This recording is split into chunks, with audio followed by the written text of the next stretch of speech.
O sige love, babay na. Kumukuha lang ako ng tiyempo kung paano ko sasabihin kay Trisha yung tungkol sa atin. Kilala mo naman yung babaeng yun, di ba? Hoy, babae! Trisha?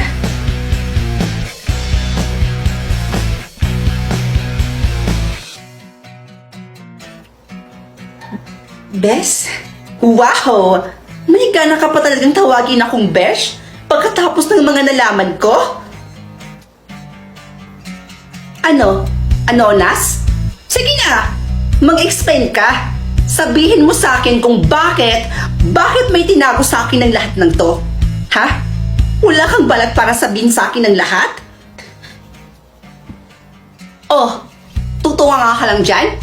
Hindi ka magsasalita? Sabi ko sumagot ka.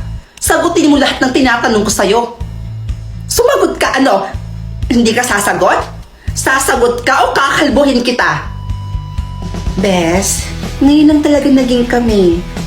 Aba, sumasagot-sagot ka pa. Eh sabi mo kasi sumagot ako eh. Ito talaga? Mga agaw ka? Ay, grabe yung reaction ah. Bes, dati ka bang aso? Lo? Grabe siya oh. Porket naka-jackpot ka. Sus, swerte mo lang. At malas ko naman. Bes, maging masaya ka na lang kaya para sa akin. Ito naman, parang hindi kaibigan. Sige na, sorry na kasi. Peace na tayo. Ano pa bang magagawa ko? Naunahan mo pa akong magka-boyfriend eh. Sus, di maghanap ka na rin ng magiging boyfriend mo? Besh, gustuhin ko mang maghanap. Saan naman ako maghahanap, no? Saan pa ba? Dun sa OFO app. Ay nako, Besh, imposibleng wala kang mahalungkat na mga pogi doon. Sa ganda mong yan? OFO app? Yes, Bes! OFO app! Alam mo, dyan sa OFO app, Bes, paniguradong hindi ka talaga mabuboring dyan. Kasi kung gugustuhin mo, marami ka talagang makakausap dyan, Bes. At eto pa, alam mo ba, maraming gwapo, cute, chinito, magaganda. Like, alam mo, yung lahat ng gusto mo, lahat ng hinahanap mo, nasa OFO app na yun lahat, Bes. Talaga ba? Ang ganda naman ng OFO app na yan. O sige, gagamit na rin ako ng OFO app, Bes. At hindi ako papayag na hindi ako magkaka-boyfriend dito mismo sa OFO. Ano to? Ikaw lang yung pwedeng magka-boyfriend? No! Hindi ako papayag na ikaw lang ang magkaka-boyfriend sa ating dalawa. Never! Go ka na, Bes! Para hindi ka na maging feeling sad dyan, no? Para hindi ka na din maging feeling sawi. Kalam naman naging girlfriend. Lo? Oo na, Besh. Oo na. Oo na, ikaw na. Ikaw na talaga. Oo, nasa iyo na ang corona. Kapal. Porket nagka-boyfriend lang. Bahala ka nga dyan. Pag ako talaga nakahanap ng boyfriend dito sa OFO, kukulitin ko yung kifay mo. Bye! Loka-loka talaga tong babaeng to. Neng!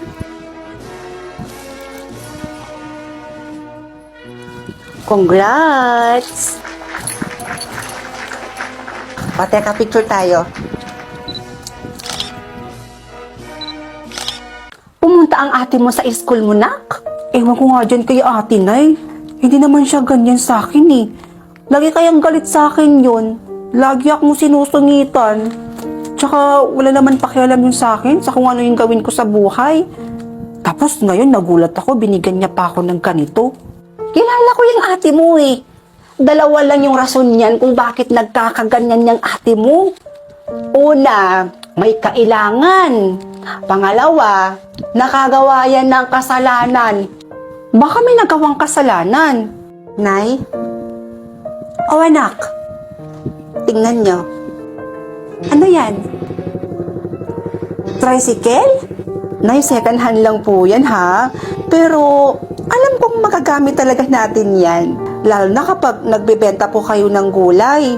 hindi na po kayong mahihirapang maglakad po niyan dahil may tricycle na po tayo.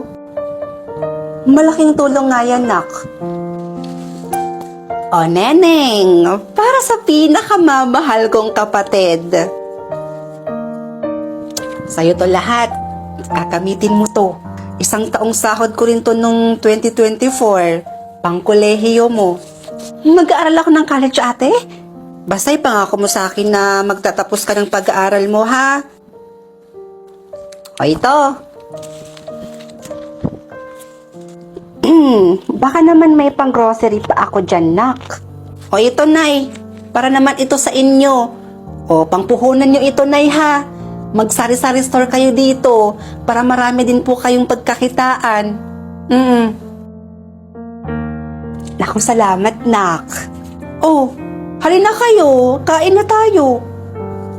Nay, naniniwala ka po ba na ito yung sahod ni ate noong 2024? Parang nakakapagtaka po kasi. Kailangan na talaga nating malaman kung ano yung sikreto ni ate at kung bakit po siya nagkakaganyan. Alam mo na yung feeling ko, may boyfriend yang si ate na Amerikano. Eh anak, bakit hindi mo kaya tingnan yung cellphone ng ate mo? Nak? Nay? Saan ka pupunta? Tsaka, gabing-gabi na bakit ganyan yung suot mo?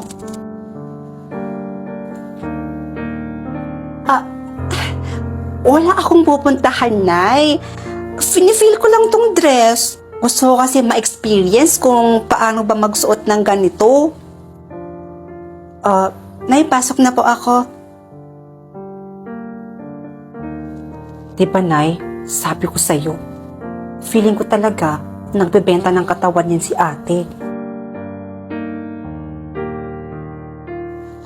Nak, di mo naman kami kailangan ipasyal dito sa SM. Masyadong magarbo dito. Hindi kami bagay dito, nak. Nay, para naman makalabas-labas naman kayo galing sa bukid. Teka, saan niyo pala gustong kumain ngayon? Ililibre ko kayo. Ay naku, nak. Ikaw na ang bahala. Wala naman ako masyadong alam dito eh. Dito na lang tayo sa Classic Savory, Nay. Masarap yung mga pagkain nila dito. Halika kayo. Nay, napantayan niyo po ba siya? Eto na nga, anak. 5 gabi ko nang binabantayan niyang ate mo. Hindi naman siya lumalabas tuwing gabi. Bakit ang laki ng pinagbako niya? Di naman siya dating ganyan sa atin, Nay. Para matigil na tayo sa kakaduda sa ate mo. Bukas na bukas, tatanungin na natin siya. Ate? Ate, ilang araw na po kasi kaming nagtataka ni nanay kung bakit po kayo nagkakaganyan sa amin. Hindi po namin maiwasang isipin na may boyfriend po kayong afam. Oo nga, anak. Alam nyo, wala talaga akong balak sabihin sa inyo to eh. Gusto niyo malaman, di ba? Eto.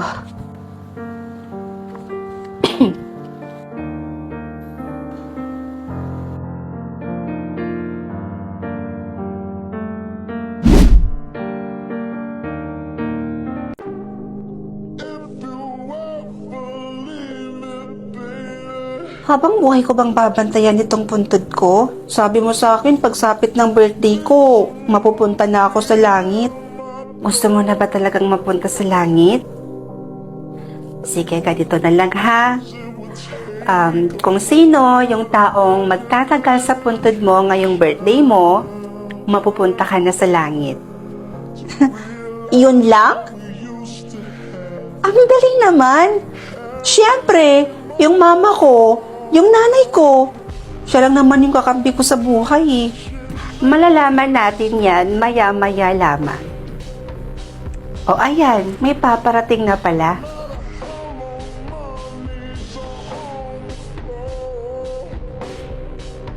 Best friend ko. Ayan, eto nga yun. Pangalan na nga niya to. Hi best friend, happy birthday. Pasensya ka na ha, hindi na ako nakadala ng pasalubong. Pasensya ka na rin ha kung hindi na kita nadalaw nung nakaraan. Paano ba naman kasi? Mawawalan na ako ng scholarship. Di mo na kasi ako napapakopya. O siya, alis na ako, bes ha. May exam kasi kami ngayon. May final exam kami. Bye! Happy birthday ulit! Ano ba yan? Wala pang 1 minute, umalis na agad? Hayaan mo na. Ayaw mo ba nun? May chance ang maging tama yung sagot mo. O ayan, may paparating na pala ulit.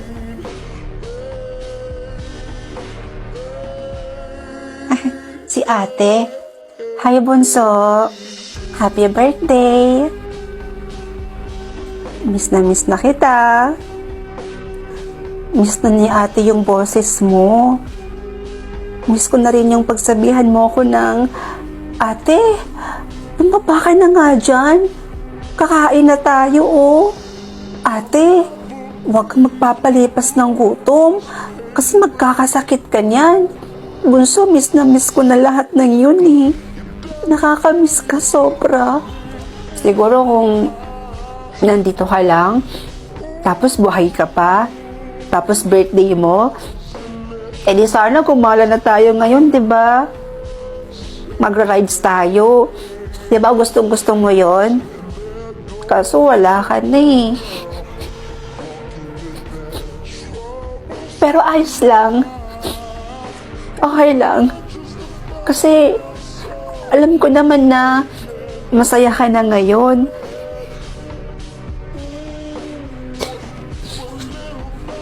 O siya, bunso, uwi na ako ha. Happy birthday ulit. I love you.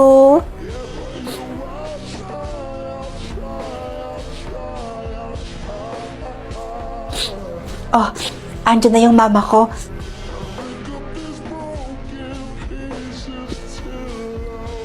Oh, diba? Sabi ko sa'yo eh.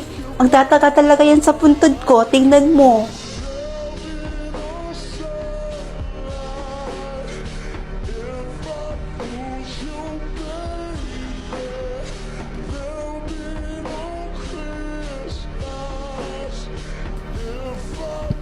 Sa ngayon, yung mama mo ang may pinakamatagal. 1 hour and 32 minutes. O ano? Tara na? Tara, punta na tayo sa langit. Oops! Teka lang. Hindi pa tapos ang laban. Dahil may paparating pa. Ha? Sino naman? Siya.